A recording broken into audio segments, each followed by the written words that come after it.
Welcome back to Creasonomics. Mr. Gray here.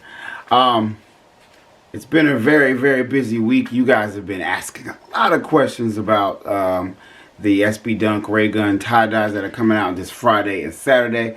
And I appreciate all the love, to be completely honest with you.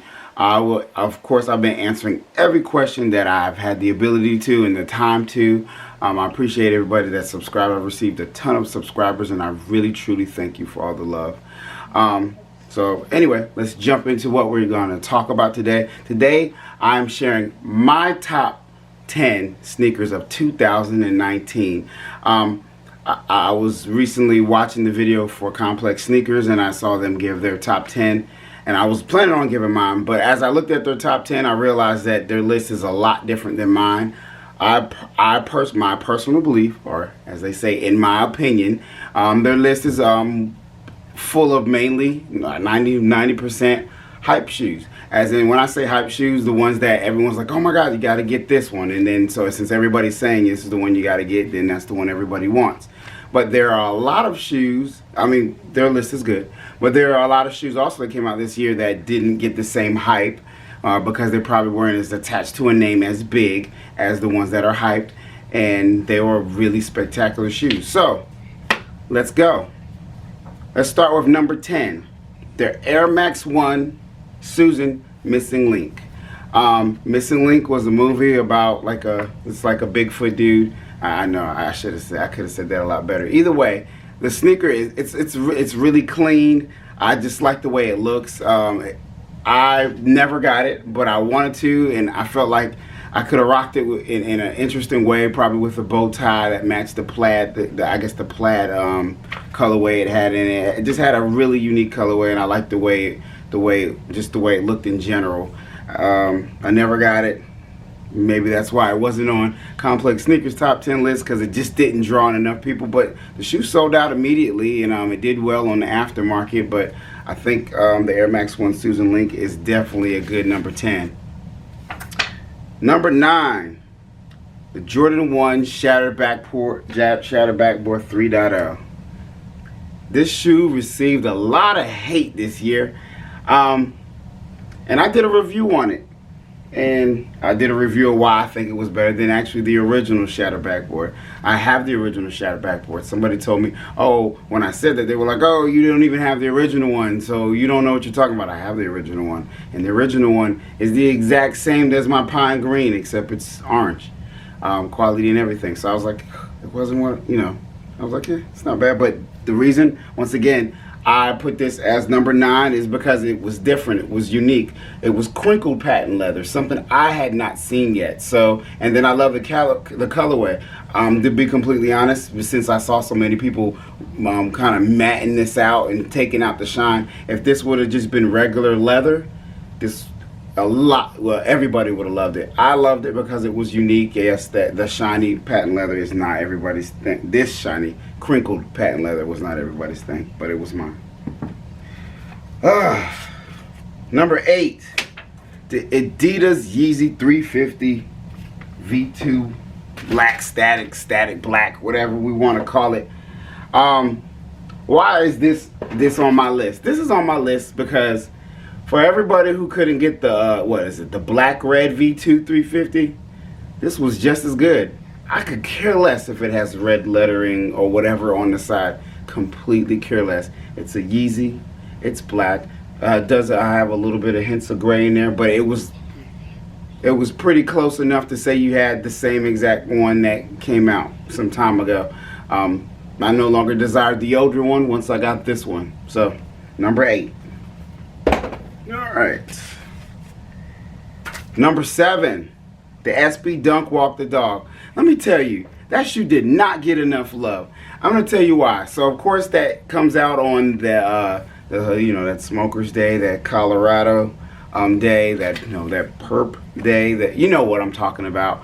Anyway, a lot of shoes have come out. I think it's for 4/20, I believe is the date. And this to me is the best. Now I know the most popular one that I can think of off the top of my head is the Skunk, the SB Dunk Skunk, and I think it's nice. but it's not complex. It didn't take a lot of thinking, in my opinion. Once again, I'm not dissing it. I think it's a great shoe. It's just not as complex and as well thought out as this shoe. I mean, for God's sake, the thing came with a darn doggy bag that looks like it has poop in it. It doesn't have shoestrings. Came with the darn dog tag. It looks like you're stepping on poop here. I mean, it's got several. It's got the grass. It's got different fur for different dogs. This was a shoe that I think it did, once again, like most of all these shoes on the list, have sold out. But it's a shoe that's definitely should have been on, in my opinion, on Complex Sneakers Top 10. But it wasn't a hype shoe connected to a huge brand, so it didn't get the love, in my opinion, that it should have. So, next. Number 6, the Jordan 11 Bread. It's a classic. I don't have to say anything else about it. Number 5, the Jordan 4 Bread. It's a classic. I don't have to say anything about it. Enough said. Number 4, the Soul Land Nike SB Blazer Mid Snakeskin. I got this for my birthday, and I don't care what anybody says. Okay, I do care what people say, but this shoe here,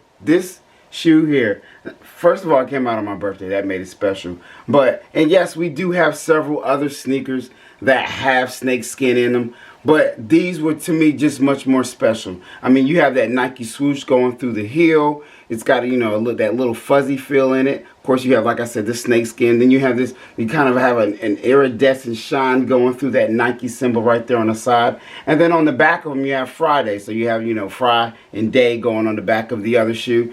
And then you actually have some reflective material in the shoestrings of the shoe. This was definitely a worthy number 4. Once again, wasn't connected to a truly hyped collaborator, so it didn't get the love and it didn't make people's list. But it made mine, and that matters for me here at Creasonomics. Alright, number 3, one I absolutely don't own, and I tried to get my hands on, the Melody Asana Jordan 1 Mid. Any shoe that comes with a Rolex or a Rolex type or looking watch connected to it, you just dropped the mic on that one. It won. That shoe was just fly. Melody Asana knew what she was doing when she made that shoe. All the colors in it come together to me to make the perfect shoe. Yes, it was a mid. I shouldn't even say that.